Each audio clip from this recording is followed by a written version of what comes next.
الحمد للہ رب العالمین والصلاة والسلام علی رسولہ الامین اما بعد وَأَقِیمُوا اور تم قائم کرو الصلاۃ نماز وآتوا اور ادا کرو الزکاۃ زکوٰۃ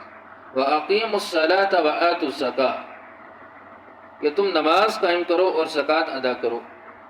وما اور جو تقدموا تم آگے بھیجو گے لأنفسکم اپنے نفسوں کے لیے من خیر کوئی نیکی تجدوہ تم اس کو پاؤ گے عند اللہ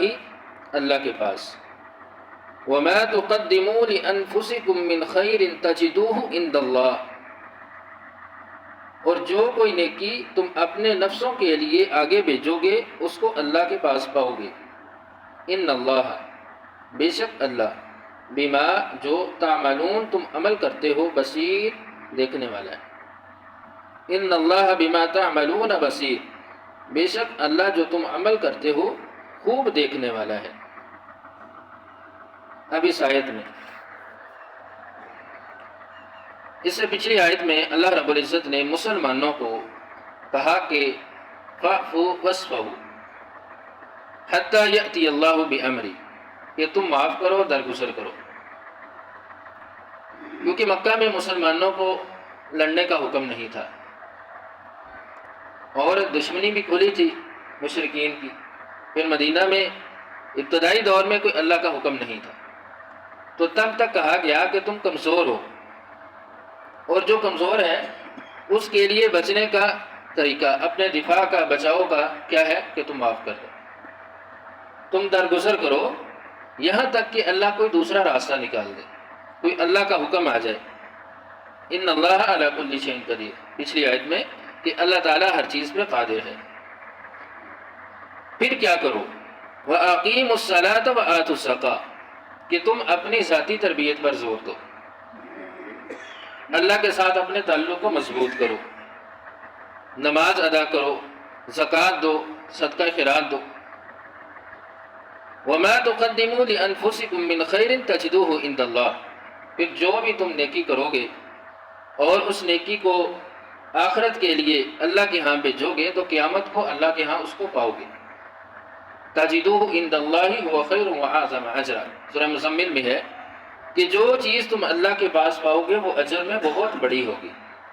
یعنی تمہاری نیکیاں ان کا اجر بہت زیادہ ہوگا جو اللہ کے پاس تم پاؤ گے۔ ان اللہ بما تعملون بصیر بے شک اللہ تعالیٰ تمہارے اعمال کو دیکھتا ہے، وہ دیکھتا ہے کہ تم کیا عمل کرتے ہو۔ تو اب اس آیت سے کیا بات پتہ چلتی ہے کہ حکمت سے کام لینا چاہیے، نہ کہ جذباتی ہو جائے۔ یہ بات پتہ بھی چل جائے کہ فلاں میرا دشمن ہے، فلاں میرا مخالف ہے، یا میرے بارے میں پروپیگنڈا کر رہا ہے، تو کیا ہے کہ وہاں پر حکمت سے کام لیا جائے، نہ کہ علن اعلان دشمنی پہ اتر آئے۔ کیونکہ بسا اوقات ایسا ہوتا ہے کہ کمزور، یہ بات واضح بھی ہے کہ فلاں ظالم ہے، فلاں مظلوم ہے،